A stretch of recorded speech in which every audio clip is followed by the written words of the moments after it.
नून लीगी गुथम गुत्था बात गालियों से कत्ल तक जा पहुंची। पार्लियामेंट में तारीखी लड़ाई, शहबाज शरीफ ने बड़ा फैसला कर लिया। पार्लिमानी तारीख की बदतरीन मिसाल, इजलास में एक ही पार्टी के अरकान गालियों घूंसों से होते हुए कत्ल तक पहुंच गए। जावेद लतीफ और मुर्तजा जावेद अब्बासी में शदीद लड़ाई हुई। हुक्मरान जमात के दो वफाकी वज़रा के दरमियान घुमसान करन पड़ गया। हुकूमत कन्फ्रंटेशन की तरफ बढ़ने लगी, बड़ा महाज खुलने को तैयार। शहबाज शरीफ ने अदम एतमाद का आखिरी पत्ता भी खेल दिया। PDM खुद को बंद गली में पहुंचाने में मुकम्मल तौर पर कामयाब हो गई और सुप्रीम कोर्ट के सामने खड़ा होने का बाकायदा ऐलान कर दिया। अब तक की बड़ी शिकस्त PDM की राह देखने लगी।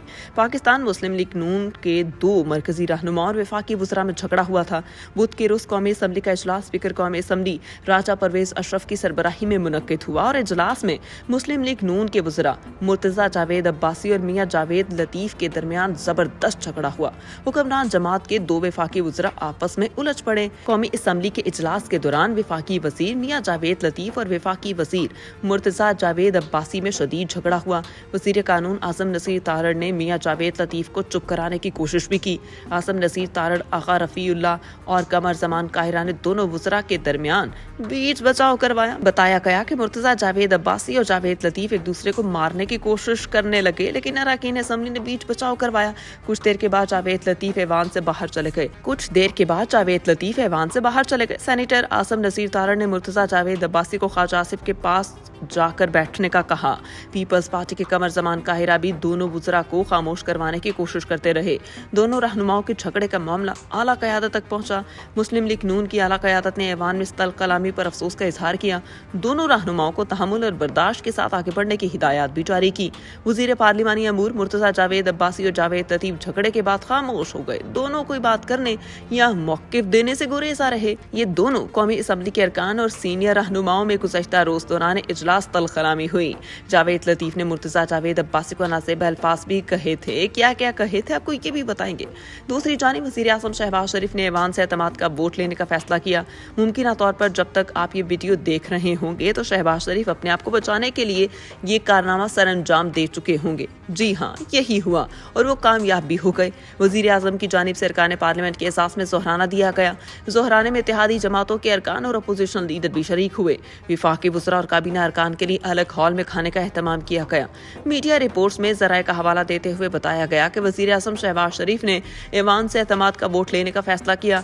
वज़ीर आज़म एतमाद का वोट आज कौमी असम्बली इजलास में लेंगे। शहबाज शरीफ ने खिताब में दो टोक मौक़िफ़ अपनाया कि मुल्क में इलेक्शन एक ही रोज़ होंगे, पार्लियामेंट सुप्रीम है और इसका फैसला कबूल करना होगा। हुकूमत हर मामले पर पार्लियामेंट के फैसलों पर अमल यकीनी बनाएगी। पार्लियामेंट की बालादस्ती पर कोई समझौता नहीं होगा। कबल अज़ीज़ वज़ीर आज़म शहबाज शरीफ से अटॉर्नी जनरल ने मुलाकात की। अटॉर्नी जनरल ने वज़ीर आज़म को आज सुप्रीम कोर्ट में होने वाली अदालती कार्रवाई के बारे में आगाह किया। वज़ीर आज़म शहबाज शरीफ आज मुज़ाकरात शुरू करने पर आमादा हो गए।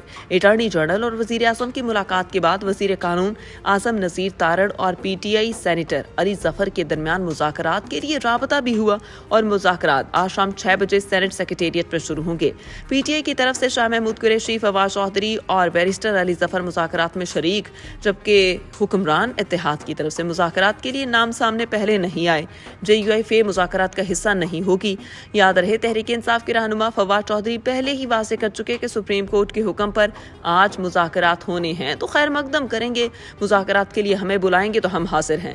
और अहम खबर आपको बताते चलें, जिसके बाद ये चीज़ वाज़े हो गई कि हुकूमत हर तरह से सुप्रीम कोर्ट के सामने खड़ी होने जा रही है और एक नया महाज खुलने जा रहा है। वो ये कि हुकूमत कन्फ्रंटेशन की तरफ बढ़ रही है। खबर ये है, वफाकी हुकूमत ने 14 मई को इंतखाबात के फैसले पर नज़रसानी की तजवीज़ मुस्तरद कर दी और नज़रसानी दरख्वास्त दायर करने की तजवीज़ गुज़श्ता रोज़ काबीना इजलास में अटॉर्नी जनरल ने दी थी। काबीना अरकान ने राय दी कि नज़रसानी दरख्वास्त दायर करने का मतलब फैसला तस्लीम करना होगा। नज़रसानी दायर कर दी तो ये फैसला 4-3 होने के मौक़िफ़ की नफ़ी होगी। अक्सरियती फैसले में इंतखाबात का हुक्म नहीं तो नज़रसानी किस बात की। जबकि पाकिस्तान तहरीक इंसाफ के मरकजी रहनुमा फवाद चौधरी ने कहा कि अब इंतखाबात होंगे या फिर वज़ीर आज़म और पूरी काबीना पर आर्टिकल 6 लगना है। आइन को कागज़ का टुकड़ा समझकर पामाल پامال کرنے والوں کو تاریخ معاف نہیں کرے گی۔ انہوں نے ٹویٹر پر اپنے رد عمل میں کہا کہ جو لوگ بھی آئین کو کاغذ کا ٹکڑا سمجھ کر آئین کے اصولوں کو پامال کر رہے ہیں، تاریخ انہیں معاف نہیں کرے گی، نہ قانون۔ پاکستان کی 75% آبادی اس وقت غیر آئینی حکومتوں کے زیر تسلسل ہے۔ پنجاب اور خیبر پختونخوا میں انتخابات ہوں گے یا وزیر اعظم اور ان کی کابینہ پر آرٹیکل 6 لگنا ہے، اس کے علاوہ آئین میں کوئی تیسرا حل نہیں۔ اس سے قبل انہوں نے اپنے ٹویٹ میں کہا، شہباز شریف کہہ رہے ہیں کہ انتخابات اکتوبر میں ہونے چاہیے، آئین کہتا ہے کہ اسمبلیاں ٹوٹنے کے 90 دن کے اندر الیکشن ہونے ہیں، کابینہ اپنا فیصلہ پارلیمان کو بھیج دے اور 2/3 اکثریت سے آئین کو بدل لے۔ دوسری صورت میں پنجاب اور خیبر پختونخوا میں سپریم کورٹ کے حکم کے مطابق الیکشن کروائیں۔ وفاق کا معاملہ بعد میں آئے گا، آئین کو صرف بیانوں اور قراردادوں سے معطل نہیں کیا جا سکتا۔ آئین کو نہ ماننے کا رویہ ناقابل قبول ہے۔ وزیر اعظم شہباز شریف سے اٹارنی جنرل نے ملاقات کی۔ اٹارنی جنرل نے وزیر اعظم کو آج سپریم کورٹ میں ہونے والی عدالتی کارروائی کے بارے میں آگاہ کیا۔ وزیر اعظم شہباز شریف آج مذاکرات شروع کرنے پر آمادہ ہو گئے۔ اٹارنی جنرل اور وزیر اعظم کی ملاقات کے بعد وزیر قانون اعظم نذیر تارڑ اور P T I senator Ali Zafar کے درمیان مذاکرات کے لیے رابطہ بھی ہوا اور مذاکرات آج شام 6 بجے سینٹ سیکریٹریٹ پر شروع ہوں گے۔ پی ٹی آئی کی طرف سے شاہ محمود قریشی، فواد چودھری اور بیرسٹر علی ظفر مذاکرات میں شریک، جبکہ حکمران اتحاد کی طرف سے مذاکرات کے لیے نام سامنے پہلے نہیں آئے۔ JUIF مذاکرات کا حصہ نہیں ہوگی۔ یاد رہے، تحریک انصاف کے رہنما فواد چودھری پہلے ہی واضح کر چکے کہ سپریم کورٹ کے حکم پر آج مذاکرات ہونے ہیں تو خیر مقدم کریں گے، مذاکرات کے لیے ہمیں بلائیں گے تو ہم حاضر ہیں۔ اور اہم خبر آپ کو بتاتے چلیں، جس کے بعد یہ چیز واضح ہو گئی کہ حکومت ہر طرح سے سپریم کورٹ کے سامنے کھڑی ہونے جا رہی ہے اور ایک نیا محاذ کھلنے جا رہا ہے، وہ یہ کہ حکومت کنفیڈریشن کی طرف بڑھ رہی ہے۔ خبر یہ ہے، وفاقی حکومت نے 14 مئی کو انتخابات کے فیصلے پر نظر ثانی کی تجویز مسترد کر دی اور نظر ثانی درخواست دائر کرنے کی تجویز گزشتہ روز کابینہ اجلاس میں اٹارنی جنرل نے دی تھی۔